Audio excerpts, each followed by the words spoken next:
Hello everyone, welcome back to the channel. तो बहुत ही उम्दा लेवल के क्वेश्चंस को हम सॉल्व कर रहे थे। लास्ट कुछ दिनों में वीडियोस नहीं आ पाई थी कुछ इश्यूज के कारण, लेकिन अगर आपने प्रीवियस वीडियोस नहीं देखी तो जरूर जाके देख लीजिएगा।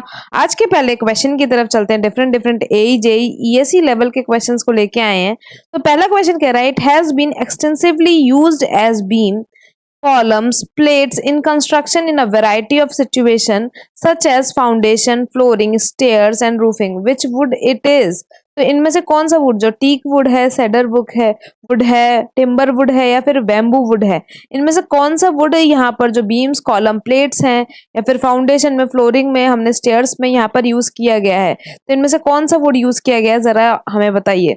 तो टीक वुड है या फिर सेडर वुड है या फिर टिम्बर वुड है? तो अगर हम बात करते हैं इस क्वेश्चन की, तो timber would will be the correct answer of this question. ये बहुत ही ज्यादा, अगर हम इसकी बात करें, बहुत ही ज्यादा इसमें स्ट्रेंथ होती है, मस्त स्ट्रेंथ प्रोवाइड करती है। अगर इसकी बात करते हैं हम, तो ये हमारा जो है स्टील को अच्छा खासा कंपटीशन देती है और हम इसको कंस्ट्रक्शन में सबसे ज्यादा यूज करते हैं।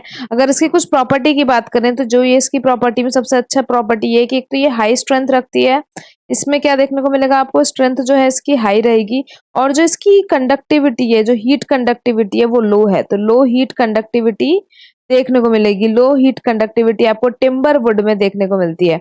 वहीं पे अगर हम बात करते हैं जो हमारी टीक वुड है, अगर टीक वुड की बात करें, इस वुड की बात की जाए, टीक वुड की बात की जाए, तो टीक वुड बेसिकली हमारी लेदर लाइक स्मेल प्रोवाइड करती है। लेदर लाइक स्मेल प्रोवाइड करती है, ट्रॉपिकल एरिया में देखने को मिलता है। अगर हम बात करें, ये एक डेसिडियस ट्री है। तो दो तरीके के ट्री होते हैं, एक एवरग्रीन ट्री होता है, एक डेसिडियस। एवरग्रीन जिसमें मतलब हमेशा लीव्स देखने को मिलेंगे। डेसिडियस जब एक टाइम पीरियड पे उनके लीव्स को वो जो गिर जाते हैं, तो वो डेसिडियस ट्री में आ गया। तो ये एक तरीके का डेसिडियस ट्री है। कुछ पॉइंट्स जो हैं वो लिखते चलते हैं। डेसिडियस ट्री है और ट्रॉपिकल रीजन में देखने को मिलता है। अगर हम बात करते हैं यहाँ पर डेसिडियस ट्री होने के बाद, अगर इसकी बात करें, तो ये बेसिकली हमारा जो एक्सटीरियर कंस्ट्रक्शन होता है, जो बोट की बिल्डिंग होती है, बोट्स हो गए या फिर एक्सटीरियर कंस्ट्रक्शन हो गया, कार्विंग हो गई, यहाँ पर बहुत ज्यादा यूज किया जाता है टीक वुड को। अगर हम सेडर वुड की बात करें, तो जैसे अभी हमने डिस्कस किया, वो डेसिडियस था, ये एवरग्रीन है। सेडर वुड की बात करें तो ये हमारा एवरग्रीन ट्री है। एवरग्रीन ट्री है, इसकी जो जो लीव्स हैं बेसिकली वो निडल शेप में होती हैं। निडल शेप में, स्मॉल थिन निडल शेप में देखने को मिलती है।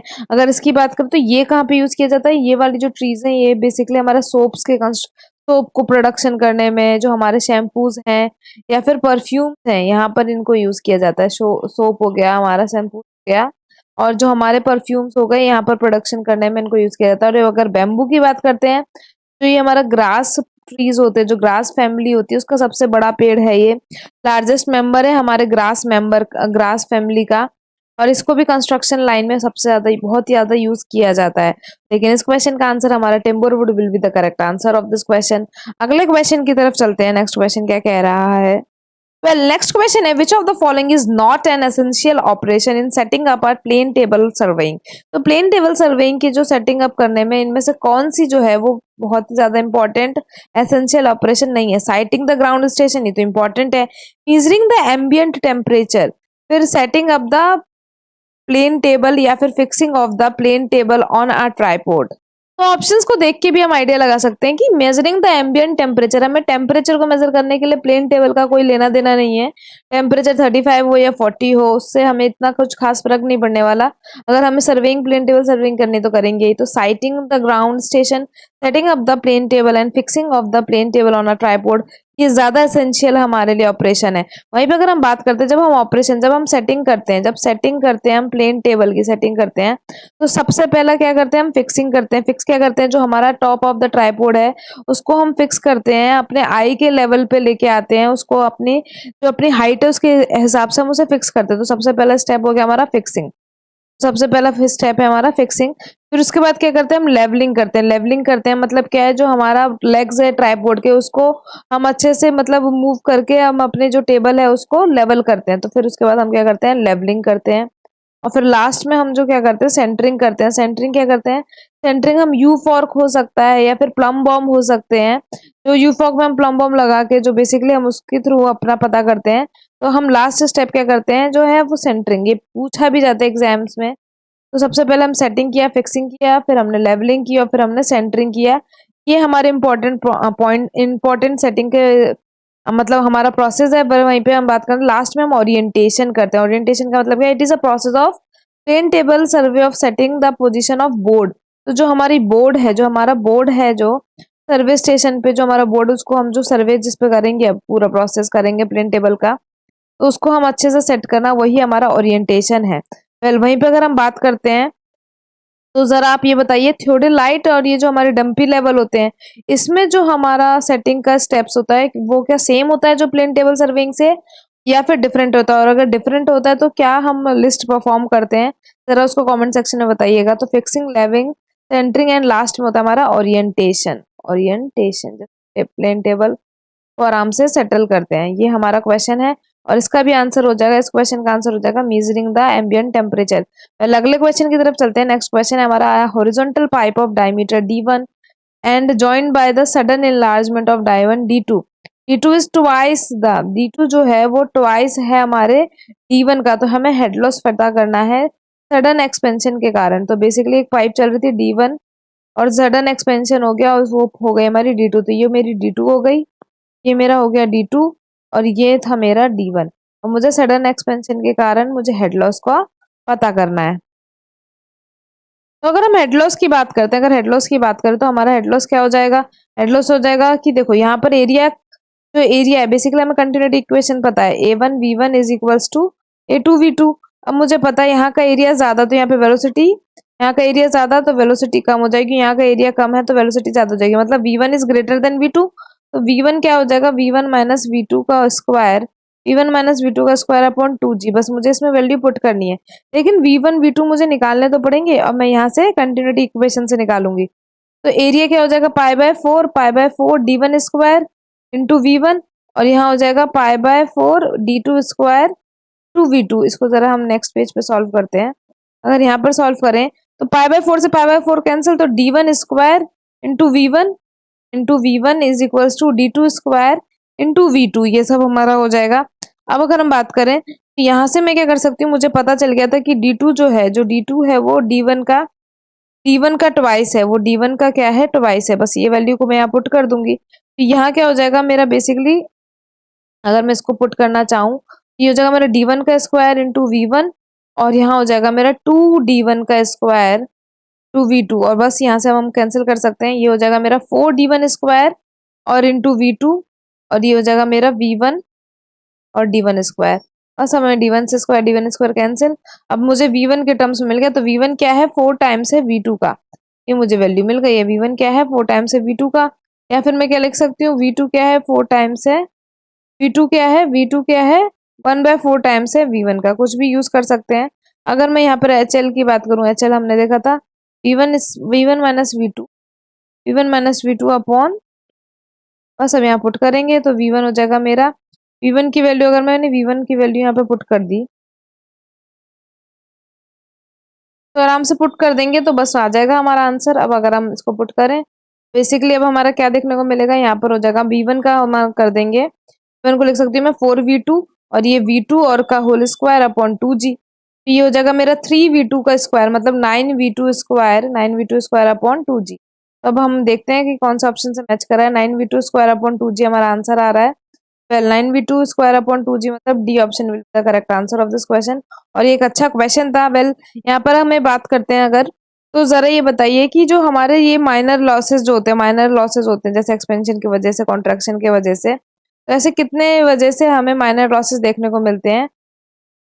कमेंट सेक्शन में बताइएगा। वेल अगले क्वेश्चन की तरफ चलते हैं। अगला क्वेश्चन है हमारा, the increase in the traffic volume due to the general increase the number of transport vehicle from year to year is known as. तो बेसिकली अगर ईयर टू ईयर जो हमारा ट्रांसपोर्ट व्हीकल से हमारा जो बेसिकली ईयर टू ईयर जो हमारा transport vehicle की वजह से जो हमारा नंबर इंक्रीज हो रहा है, जो ट्रैफिक इंक्रीज हो रहा है, ट्रैफिक वॉल्यूम इंक्रीज होता है, उसे क्या कहते हैं? क्या उसे नॉर्मल ट्रैफिक ग्रोथ कहते हैं, जनरेटेड ट्रैफिक ग्रोथ कहते हैं, या फिर डेवलपमेंट ट्रैफिक कहते हैं, या फिर एग्जिस्टेड ट्रैफिक कहते हैं? तो बेसिकली अगर इसकी बात करें तो इसे नॉर्मल ट्रैफिक ग्रोथ बोला जाता है। अगर हम नॉर्मल ट्रैफिक ग्रोथ की बात करें तो ये क्या है? नॉर्मल ट्रैफिक ग्रोथ वो इंक्रीज इन वॉल्यूम है जो कि क्यूमुलेटिव एनुअल इंक्रीज होने की वजह से, नंबर्स के क्यूमुलेटिव इंक्रीज होने की वजह से हमारा जो ग्रोथ देखने को मिलता है वो नॉर्मल ट्रैफिक ग्रोथ होता है।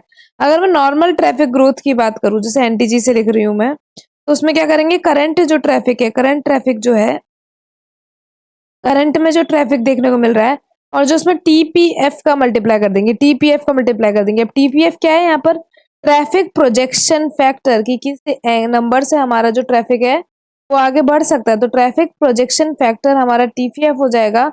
और जब इसको सॉल्व करते हैं तो इसकी वैल्यू हमारी आती है 1+r एक्स प्लस एन, जहां पर आर क्या है मेरा, annual rate of traffic increase है, वहीं पे एन क्या है, डिजाइन लाइफ है, और एस क्या है मेरा, एक्स क्या है मेरा, कंस्ट्रक्शन नंबर है, कंस्ट्रक्शन ईयर है। तो आर क्या है मेरा, बेसिकली आर की बात करूं तो annual rate of traffic growth, traffic जो इंक्रीज हो रहा है मेरा, ट्रैफिक इंक्रीज हो रहा है, उसका एनुअल रेट जो है ये मेरा आर है। एन की बात करते हैं, एन क्या है मेरा, डिजाइन लाइफ है, बेसिकली डिजाइन लाइफ है। और अगर मैं एक्स की बात करूं, यहाँ पर लिख देती हूँ, एक्स की बात करूं तो ये मेरा कंस्ट्रक्शन टाइम है, कितना टाइम लग रहा है उस रोड को पर्टिकुलर बनने में, तो कंस्ट्रक्शन टाइम जो है पर्टिकुलर, ये मेरा कंस्ट्रक्शन टाइम है एस।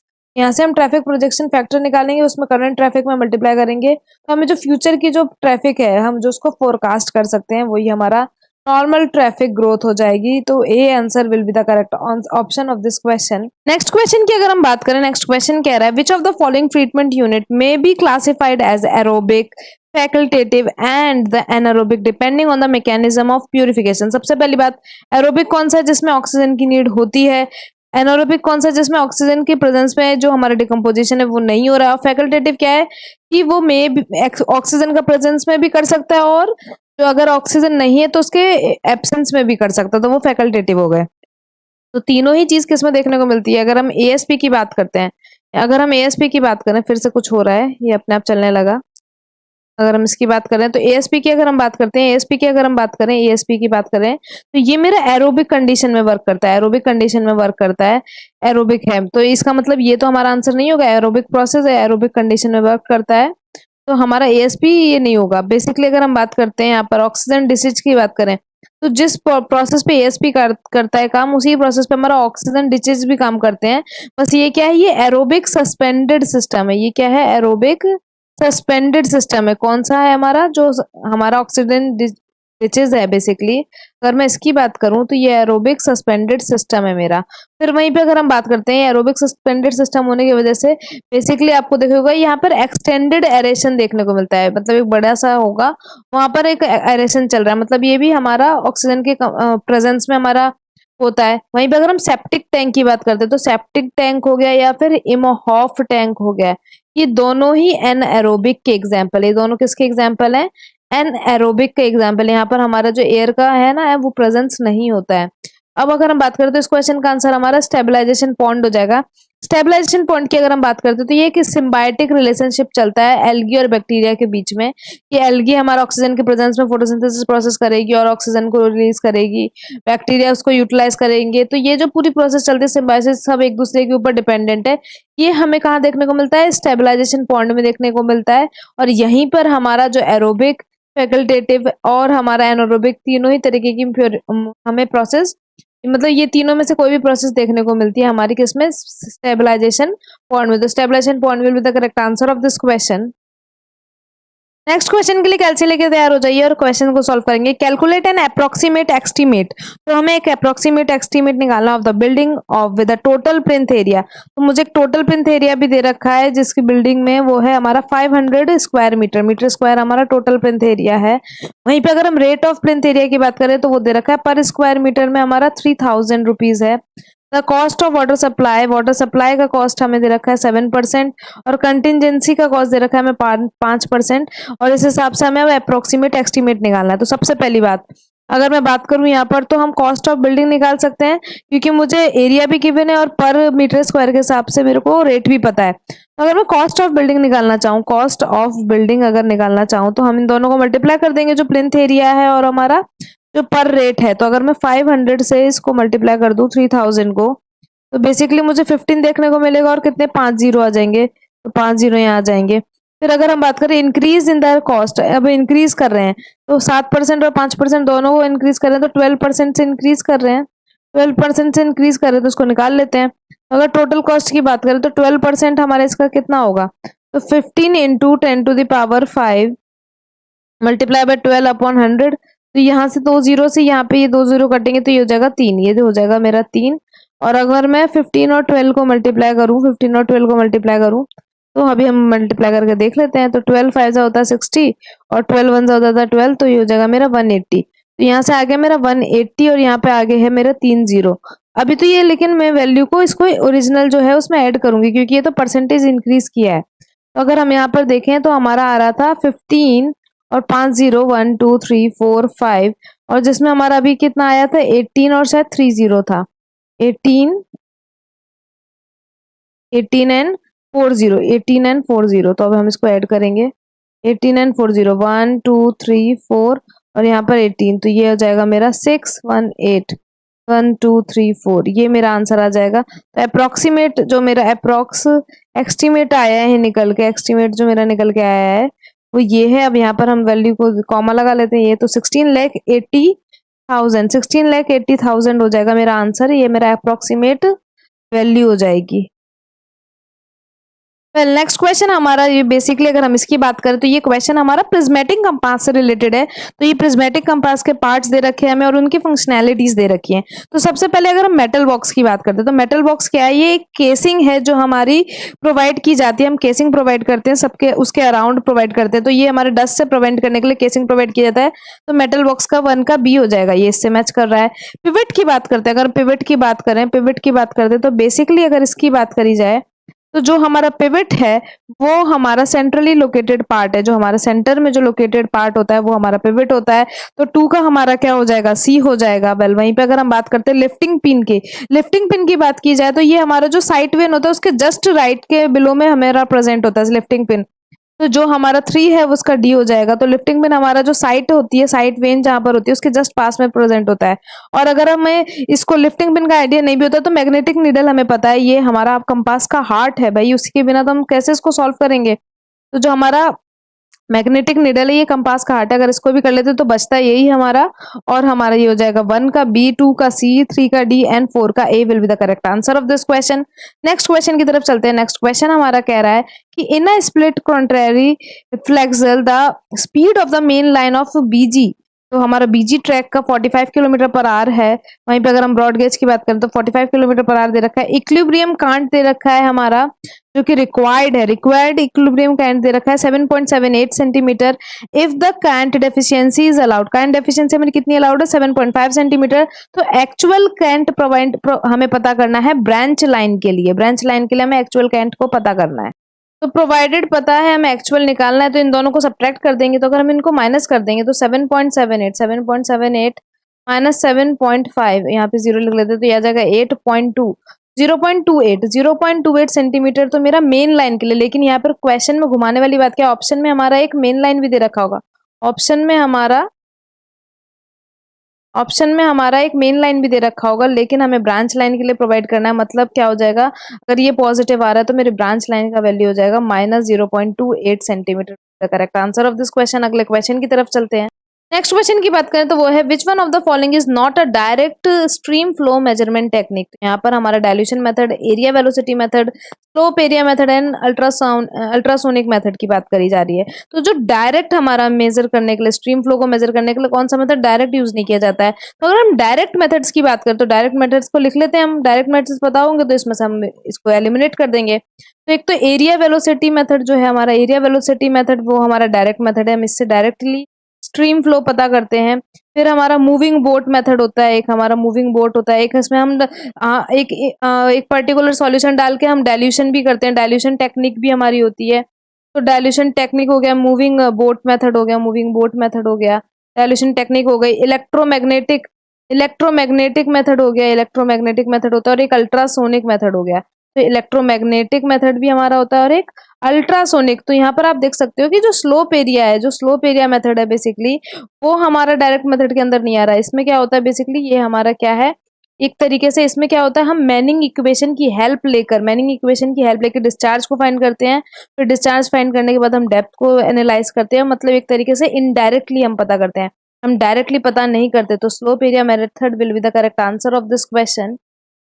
अगले क्वेश्चन की तरफ चले। अगला क्वेश्चन है the extent to which the inflow hydrograph get modified due to the reservoir storage can be computed by a process known as, तो river routing, channel routing, S hydrograph, या फिर हमारा बेसिकली फ्लड राउटिंग या reservoir routing.